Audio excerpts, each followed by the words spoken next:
Bab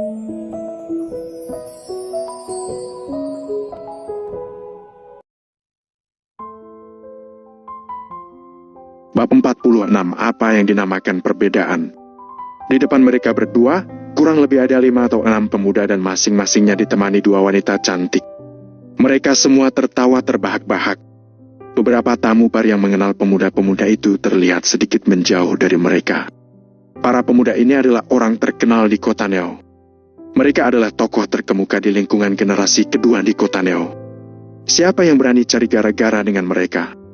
Sama seperti anak orang kaya pada umumnya, mereka tentu saja bersikap sangat angkuh. Kunci mobil mewah mereka sengaja diletakkan di meja, lalu mereka tertawa dengan kencang seolah-olah tidak ada orang lain di sana. Hawik yang sebelumnya berlagak sombong di depan Valentino, sekarang malah memuji-muji orang-orang ini. "Hawik, ternyata kamu kenal banyak orang hebat, ya?" Chloe sendiri kaget akan fakta ini. "Hah? Kenal dengan bos klub kebugaran yang miskin itu masih bukan apa-apa. Lihat saja Tuan Muda Rain dan teman-temannya ini, satu mobil mereka saja sudah bisa untuk membeli sebuah pusat kebugaran. Hari ini akan kubuat Valentino mengerti apa yang dinamakan kesenjangan." Hawik tersenyum dingin dan langsung menenggak habis setengah gelas Royal Sewut dalam satu tegukan. Tapi Valentino itu pandai sekali berkelahi. Bagaimana kalau dia sampai tersinggung dan main tangan? Chloe sedikit khawatir. Bagaimanapun juga, dia sudah melihat dengan mata kepalanya sendiri kekuatan Valentino yang sangat menakutkan itu. Masalahnya, memangnya dia berani menyentuh putra-putra orang kaya ini? Atau jangan-jangan, dia tak ingin tinggal lagi di kota Neo? Sekalipun dia itu menantunya keluarga Kusuma tidak akan pernah mau memprovokasi begitu banyak putra keluarga kaya hanya untuk pecundang itu. Hawik terdengar sangat percaya diri. Dia pasti sudah mencari tahu tentang latar belakang Valentino. Makanya dia berani kembali berhadapan dengan Valentino. Menantu pecundang itu berani berlagak di hadapanku, Hawik Sugiarto. Kalau begitu, kamu tidak bisa lagi tinggal di kota Neo. Chloe lega mendengarnya. Valentino pasti tidak akan berani menghajar putra-putra orang kaya ini. Mana ada putra keluarga kaya itu yang kekayaannya kurang dari ratusan miliar. Jangankan Valentino, bahkan keluarga Kusuma juga tak berani menyinggung mereka. Selama ini, Angel selalu berhasil kukalahkan. Tapi sekarang berani-beraninya dia menggunakan Valentino untuk pamer di depanku? Cih, hanya mimpi, kata Chloe sambil menggertakkan giginya. Chloe, tak perlu khawatir. Aku pasti akan membuat Valentino malu di depan semua orang malam ini. Dan jika itu terjadi, mana mungkin Angel, pengikut si pecundang, itu bisa menang di depanmu. Ucap Hawik dengan sangat percaya diri.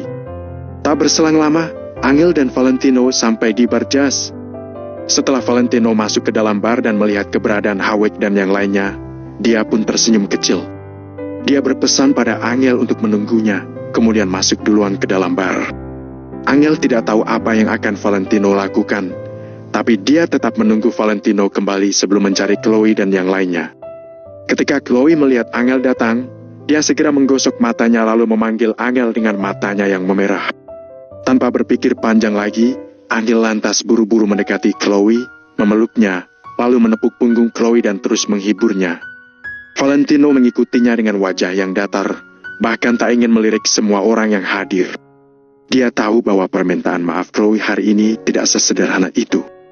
"Chloe, bukannya kamu bilang hanya kita-kita saja?" Angel tampak sedikit bingung.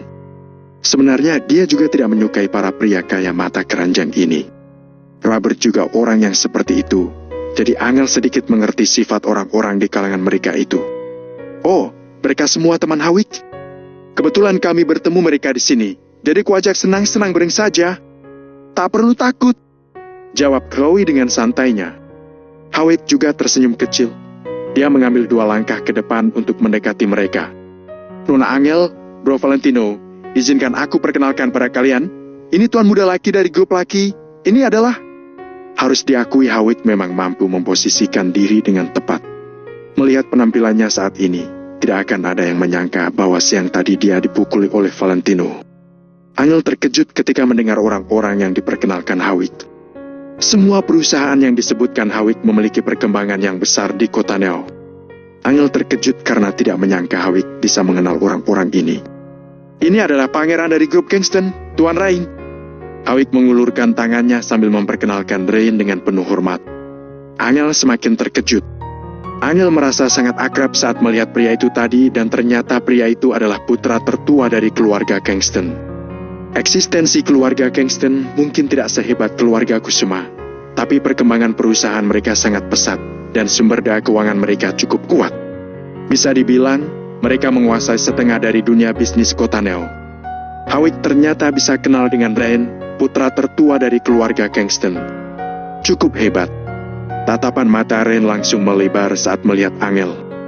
Angel memang wanita cantik dengan tubuh yang sempurna. Sebelum Angel menikah dengan Valentino, dia adalah seorang dewi di mata sebagian besar orang.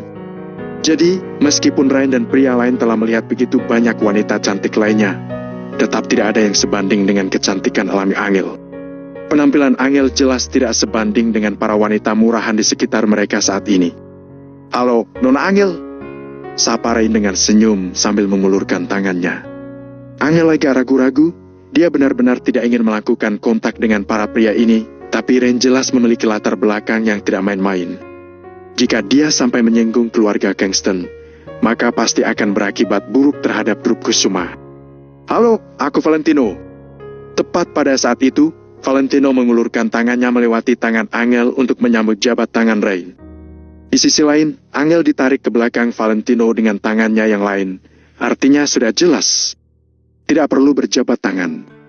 Angel sedikit tercengang melihat sikap Valentino yang cemburu dan entah mengapa. Dia merasa bahagia. Wajah Rain tampak masam. Dia langsung menarik kembali tangannya sesaat setelah tangannya dengan tangan Valentino saling bersentuhan.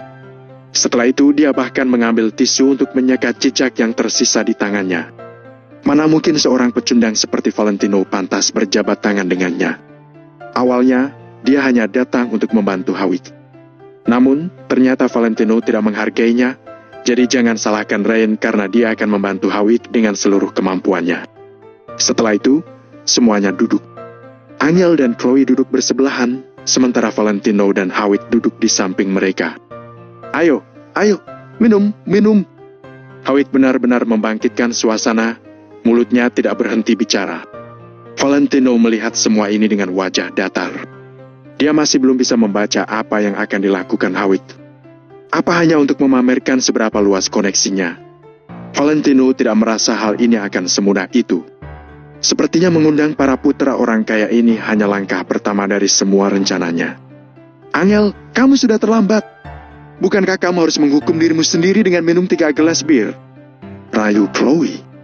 "Chloe, kamu tahu bahwa aku tidak bisa minum bir?" jawab Angel dengan sedikit malu-malu. "Astaga, hari ini kan kita bersenang-senang. Ada banyak teman Hawik di sini, minum sedikit tidak masalah, kan? Minum sampai mabuk juga tidak apa-apa. Ada Tuan Muda Ray dengan mobil Maseratinya yang siap mengantarmu pulang." Bujuk Chloe. Bab 47, kamu tidak pantas. Angel masih ingin menolak, tapi Chloe tersenyum dan menatap Angel dengan matanya yang memerah sambil berkata, "Angel, apa kamu masih marah padaku? Aku tahu kamu tidak akan memaafkanku." Ya sudah, baiklah. Aku akan meminumnya." Angel mengambil gelas dan menyesapnya dengan enggan. Alisnya yang indah langsung berkerut. "Minumlah sampai habis. Kalau kamu tidak mau minumnya artinya kamu masih marah padaku," desak Chloe yang ada di sebelahnya. Angel benar-benar tidak bisa minum bir. Rasanya sangat sulit untuk ditelan. "Biar aku saja." Valentino mengulurkan tangan kanannya lalu mengambil gelas anggur itu dari tangan Angel. "Valentino, untuk apa kamu terburu-buru? Kamu juga punya 3 gelas yang harus diminum. Jangan khawatir." Chloe tersenyum lucu.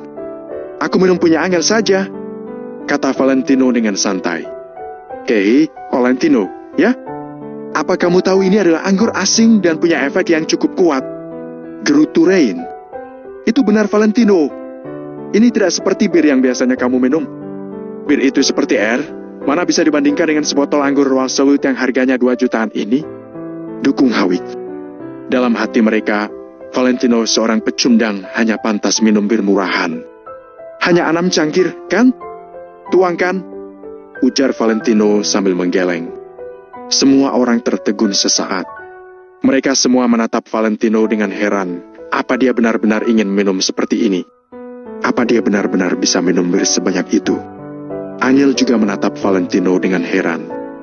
Untuk pertama kalinya, dia melihat sisi yang berbeda dari Valentino. Sepertinya, Valentino punya kepribadian ganda. Valentino bersikap sangat lembut padanya, sedangkan saat sedang dengan musuh, Valentino sangat mendominasi. Apa seseorang benar-benar bisa punya kepribadian yang berbeda? Baiklah, karena Kak Valentino sendiri yang memintanya, kita ikuti saja permintaannya, ujar Hawik agak ragu-ragu. Membuat Valentino mabuk adalah bagian dari rencananya. Selama Valentino mabuk, bukankah semuanya berada dalam kendalinya? Tidak peduli sehebat apapun seorang petarung, dalam keadaan mabuk dia pasti akan jadi orang yang tidak berdaya. Saat itu terjadi, Hawik akan mempermalukan Valentino. Tak lama kemudian, 6 gelas anggur asing dengan alkohol tingkat tinggi diletakkan di depan Valentino. Gelas itu terlihat berkilau di bawah cahaya bar. Kalau semua gelas anggur itu digabungkan bersama, setidaknya beratnya 1,5 kilo. Hal ini juga menarik perhatian yang lain. Mereka pernah melihat orang yang mampu meminum anggur ini, tapi tidak banyak yang bisa minum 6 gelas seperti ini. Mungkinkah pemuda biasa ini bisa minum 6 gelas anggur sekaligus? Valentino, kamu yakin bisa melakukannya? Kalau tidak bisa jangan dipaksa, ini 6 gelas, lo, kata Chloe sambil berpura-pura khawatir. Apa aku bisa menolaknya? Valentino tersenyum main-main. Karena ini adalah perjamuan besar yang diadakan khusus untuknya dan Angel, jadi mereka tidak diizinkan untuk menghindarinya. Jelas tidak boleh. Kita kan pria, harus memegang kata-kata yang sudah diucapkan. Hawik langsung menggeleng. Valentino tidak basa-basi lagi. Dia mengulurkan tangan untuk meraih gelasnya, lalu mengangkatnya ke mulutnya dan meneguknya. Satu gerakan mulus untuk menyelesaikan semuanya. Hanya dalam beberapa detik, Valentino sudah meminum semua anggur Walswood itu. Setelah diteguk habis, Valentino meletakkan cangkir kosong, kemudian mengambil cangkir kedua dan mengulangi gerakan yang sebelumnya. Saat Valentino mulai minum, semua orang di sekitarnya yang awalnya jijik jadi bertanya-tanya dan terkejut. Minum 6 gelas berturut-turut tanpa henti, tapi tetap aman dan baik-baik saja. Apa-apaan? Dia sedang minum anggur. Ini namanya minum air. Bam? Valentino meletakkan gelas kosong yang ke-6. Valentino duduk santai di sofa sambil menatap semua orang tanpa wajah yang memerah atau terengah-engah. Alkoholnya tidak berasa. Valentino menepis bibirnya sambil berkata dengan acuh tak acuh. Melihat penampilannya, jangankan mabuk, raut wajahnya saja tidak berubah sedikit pun. Dia meneguk semua anggur itu seperti air putih. Astaga, bagaimana dia bisa sangat kuat minum? Aku bahkan akan terkapar hanya dengan segelas Walswood. Sepertinya dia dewa minum, hebat sekali. Para tamu di meja sekitarnya terkejut dengan cara Valentino meneguk 6 cangkir berturut-turut. Baik para wanita lajang, wanita yang sedang menari di atas panggung atau para wanita cantik di sekitar Rain, semua menatap Valentino dengan mata terbelalak. Kata orang, bisa minum artinya ginjalnya bagus. Kalau ginjalnya bagus, bukankah itu berarti siapapun yang bisa menjadi wanitanya pasti sangat bahagia? Sekelompok wanita lajang langsung bersemangat. Mereka sangat berharap bisa mendapat kontak Valentino. Wajah Rain serta para pria kaya lainnya menjadi masam. Biasanya, mereka akan jadi pusat perhatian dimanapun mereka berada. Namun hari ini, perhatian mereka direbut oleh Valentino, seorang pecundang bodoh. Semua mata tertuju pada Valentino, mana ada yang peduli dengan mereka. Kamu pikir kemampuan minummu sangat hebat? Baiklah, biar kulihat seberapa hebat kamu bisa minum. Chloe ingin bicara, tapi dia tidak tahu kata apa yang tepat untuk dikatakan. Hawik tertawa. Kak Valentino hebat sekali, ayo kita lanjut minum. Kapan kamu bisa minum begitu banyak? Kenapa aku tidak tahu? Angel mencondongkan tubuhnya ke arah Valentino lalu bertanya dengan suara rendah. Yang kamu tidak tahu masih banyak, jawab Valentino sambil tersenyum kecil. Cih, sengaja mempermainkanku. Angel sedang marah cemberut, tapi dalam hati dia terkejut dengan kemampuan minum Valentino. Aku bersulang untuk menghormati Tuan Muda Rain, tanpanya kita pasti tidak bisa duduk di posisi terbaik ini, kata Hawik sambil mengangkat gelas anggurnya untuk cari muka pada Rain. Itu benar, kita harus berterima kasih pada Tuan Muda Rain. Para Para anak orang kaya lainnya serta wanita-wanita pendamping juga mengangkat gelas mereka. Angel hanya bisa pasrah. Dia mengangkat gelasnya dan berpikir hanya perlu menyesapnya sedikit nanti. Valentino, kenapa kamu tidak mengangkat gelasmu? Kamu tidak menghargai kami? Tanya Chloe dan Hawik yang selalu memperhatikan Valentino. Saat ini, semua orang di meja mereka memegang gelas anggur mereka. Hanya Valentino yang duduk dengan tenang, jadi mereka langsung tidak senang. Kamu tidak sanggup minum lagi? Kalau tidak sanggup bilang saja. Lagi pula, hal semacam minum-minum ini adalah urusan pria. Ya. Kalau kamu sudah tidak sanggup, mengaku kalah saja, tapi jangan duduk di sini. Kalau mau duduk di sini, kamu harus minum, kecuali kamu mengaku bahwa kamu seorang wanita. Di kota Neo ini, aku belum pernah ada melihat orang yang berani tidak menghargai Tuan Muda Rain. Rain adalah pemimpin para anak orang kaya. Jadi karena Valentino tidak sepihak dengan Rain, mereka dapat dengan sangat mudahnya mengucapkan kata kasar pada Valentino. Valentino, tunggu apa lagi? Kenapa kamu tidak bangun untuk bersulang? Desak Hawik. Kalian masih belum pantas memintaku bersulang. Valentino melirik Hawik. Dia sedang berpikir saat matahari terbit besok pagi, bisnis keluarga Rain akan hancur berkeping-keping. Jika ayahnya Rain ada di sini, pria itu yang harus merendah dan bersulang untuk Valentino. Bagaimana bisa Valentino yang bersulang untuk Rain? Namun, orang lain tidak tahu tentang hal ini, jadi mereka sangat terkejut ketika mendengar perkataannya. Kamu cari mati? Para anak keluarga kaya lainnya langsung memarahi Valentino. Mereka mulai duduk tegak dan berniat menghajar Valentino. Dalam hati, Hawik serta Chloe tertawa terbahak-bahak. Si bodoh Valentino, berani sekali dia menyinggung Rain. Sekarang mari kita lihat bagaimana dia akan mati. Rain tampak muram, dia menghentikan teman-temannya, lalu mencondongkan tubuh ke depan untuk menatap Valentino sambil bertanya. Kamu bilang, aku belum pantas menyuruhmu bersulang untukku? Benar. Valentino menyentuh ujung hidungnya. Dia bukan menyombongkan diri, hanya mengatakan kebenarannya saja. Kamu bukan mengatakannya karena tidak sanggup minum lagi setelah 6 gelas sebelumnya, kan? Tidak apa-apa, lebih baik katakan saja. Aku bisa mengizinkanmu untuk tidak minum, kata Rain dengan santai. Kamu tidak mengerti omonganku. Ku bilang, kamu tidak pantas. Valentino memandang Rain dengan tenang.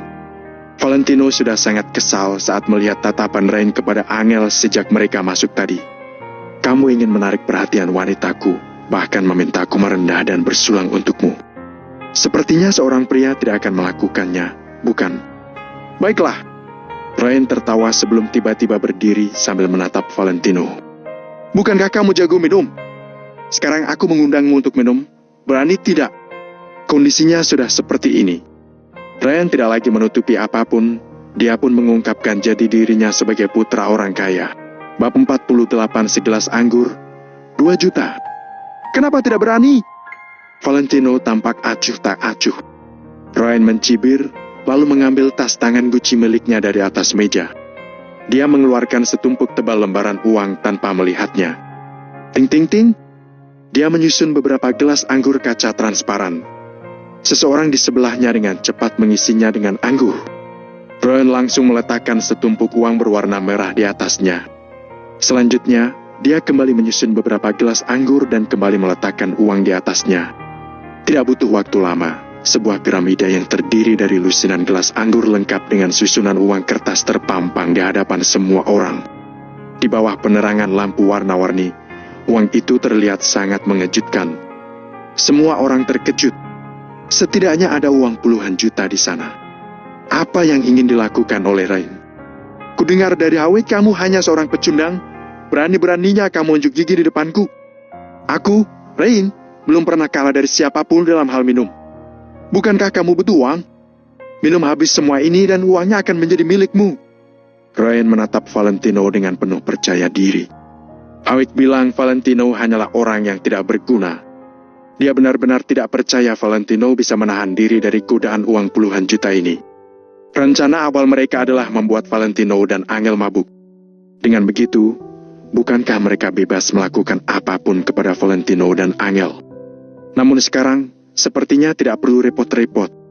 Dia dapat menggunakan uang untuk membuat Valentino minum sampai mati. Benar saja, yang lainnya juga jadi gelap mata. Uang puluhan juta terpampang di depan mereka, artinya segelasnya seharga jutaan. Di dunia ini, pekerjaan apa yang bisa menghasilkan uang begitu cepat? Cukup minum segelas anggur dalam beberapa detik dan kamu bisa langsung mendapatkan uang tunai senilai 2 juta. Mereka tidak tahu Valentino akan menolak iming-iming uang ini atau tidak, tapi jika mereka yang ditawarkan, mereka pasti tidak akan menolak. Semua orang menatap Valentino. Apa pilihannya? Valentino, kita tidak butuh uang ini. Kita tidak perlu meminumnya. Semua orang bertanya-tanya apa Valentino akan menerima taruhan puluhan juta itu atau tidak. Hanya Angel satu-satunya yang peduli dengan kesehatan Valentino. Minum lusinan gelas anggur. Dia harus ke rumah sakit untuk cuci lambung setelah itu. Tidak apa-apa. Valentino berujar santai, lalu menatap Rain sambil bertanya. Tuan muda Rain bilang belum pernah kalah minum dari siapapun. Sepertinya kamu juga pandai minum, Bir. Hah? Konyol. Dalam pergaulan kami, Tuan muda Rain dijuluki 1000 gelas masih waras. Dia belum pernah bertemu lawan sepadan. Pikir saja sendiri dia pandai minum atau tidak. Kamu benar-benar pikir dirimu adalah orang yang tidak terkalahkan di dunia ini, kan? Kalau Tuan muda Rain mengajakmu minum, paling-paling kamu akan tumbang setelah 2 ronde. Dulu di kota Neo ada seseorang yang dijuluki 4 kilo liquor. Bir tidak terbatas orang itu juga dibuat terkapar oleh Tuan muda Rain. Para putra orang kaya di samping tertawa menggila, sedangkan Rain menerima semua pujian itu tanpa ekspresi. Di matanya juga menyeratkan kesombongan. Minum. Hal kecil. Karena Tuan muda Rain juga bisa minum. Bagaimana kalau kita minum bersama? Kalau hanya aku sendiri membosankan sekali, ujar Valentino sambil tersenyum datar. Maksudmu kamu ingin bertarung denganku? Tanya Rain pada Valentino. Sebelum Valentino menjawab, Rain melanjutkan. Baiklah, kita minum segelas demi segelas bersama. Kalau kamu bisa mengalahkanku segelas lebih banyak. Selain uang ini, kuberi tambahan 200 juta. Valentino tersenyum tanpa berkata apa-apa, lalu duduk dengan tenang di kursinya. Dia tahu masih ada syarat yang belum Rain katakan. Kalau kamu kalah, uangnya tetap kuberikan padamu, tapi dia tetap di sini. Rain menatap Angel dengan penuh makna. Senyum di wajah Valentino perlahan jadi kaku dan tatapannya berubah dingin. Dia tidak akan mengampuni siapapun yang melirik Angel. Wanitaku tidak boleh disentuh orang lain. Dia berpikiran sempit dalam hal ini. Valentino, jangan menyetujuinya. Tadi kamu sudah minum 6 gelas. Angel menarik lengan Valentino. Tidak apa-apa, demi kamu, aku tidak akan kalah. Tenanglah, jawab Valentino dengan lembut, lalu langsung berdiri. Silakan. Rain tersenyum dingin. Tanpa mengucapkan sepatah kata pun, Valentino mengulurkan tangan untuk mengambil gelas teratas di piramida, kemudian langsung meneguknya. Bam! Valentino meletakkan gelas anggur kosong di atas meja, lalu menatap Rain sambil berkata, Tuan muda Rain, silakan. Rain tersenyum menghina sebelum mengambil segelas anggur dan juga meneguknya. Semua orang di bar tertarik dengan pertunjukan ini. Akhirnya semua orang mengelilingi mereka. Bahkan para gadis penari dan DJ di atas panggung menghentikan gerakan mereka. Musik di bar juga berhenti. Semua orang menahan napas saat menyaksikan pertarungan minum antara Valentino dan Rain. Perlahan, ketinggian piramida mulai berkurang.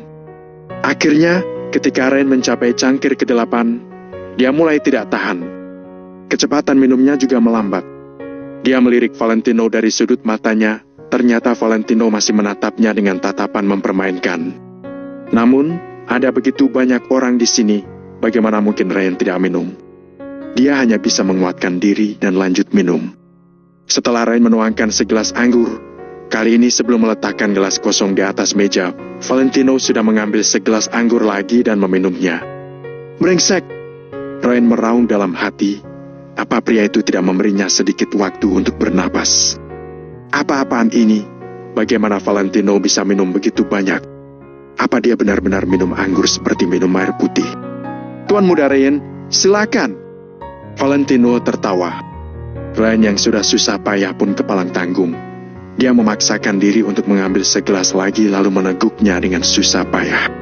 Ketika sampai pada gelas ke-10, semua orang di sekitar mereka menganga lebar. Saat itulah Rain muntah. Terkapar di atas meja dan memuntahkan semuanya dengan gila-gilaan. Semua orang tercengang, Katanya Ren tidak mungkin mabuk setelah meminum 1000 cangkir. Kenapa sekarang bisa kalah? Di sisi lain, kecuali wajah yang kemerahan, Valentino tampak baik-baik saja dan masih berdiri dengan kokoh. Hal ini membuat semua orang tercengang hebat. Bukan berarti Ren tidak hebat minum. Kemampuan Ren dalam meminum bir juga sangat bagus karena bisa minum 10 gelas anggur asing sekaligus. Namun, tidak ada yang menyangka ternyata kekuatan Valentino sangat menakutkan, bahkan tidak mabuk sedikit pun. Bukan salah Ren karena tidak sanggup minum lagi, tapi Valentino yang terlalu hebat. Sekarang Valentino sudah minum 10 gelas, ditambah 6 gelas sebelumnya, artinya dia sudah minum 16 gelas. Namun, dia tetap baik-baik saja seperti tidak ada yang terjadi. Bagaimana ini mungkin? Ren saja langsung tumbang dan muntah. Dia sudah tidak sadarkan diri dan terkapar di sana. Tuan Muda Ren! Tuan Muda Ren! Para putra kaya lainnya langsung panik. Mereka buru-buru maju untuk membantu Ren berdiri. Dengan ekspresi acuh tak acuh, Valentino mengambil uang kertas di atas meja satu persatu ke tangannya. Chloe dan Hawit yang masih terkejut menatap Valentino dengan tatapan hina. Sialan. Bisa-bisanya dia tidak lupa mengambil uangnya dalam situasi seperti ini. Angel juga menatap Valentino dengan tidak mengerti. Valentino benar-benar mengambil semua uangnya. Tadi Ren bilang bahkan jika Valentino kalah, uang itu tetap dia berikan pada Valentino dan Angel harus tinggal. Artinya Ren ingin menggunakan uang itu untuk mempermalukan Valentino dan membeli Angel. Sekarang Valentino benar-benar mengambil semua uang itu. Sebenarnya adegan ini bukanlah hal yang ingin dilihat oleh Angel. Namun, tindakan Valentino selanjutnya membuat semua orang tercengang.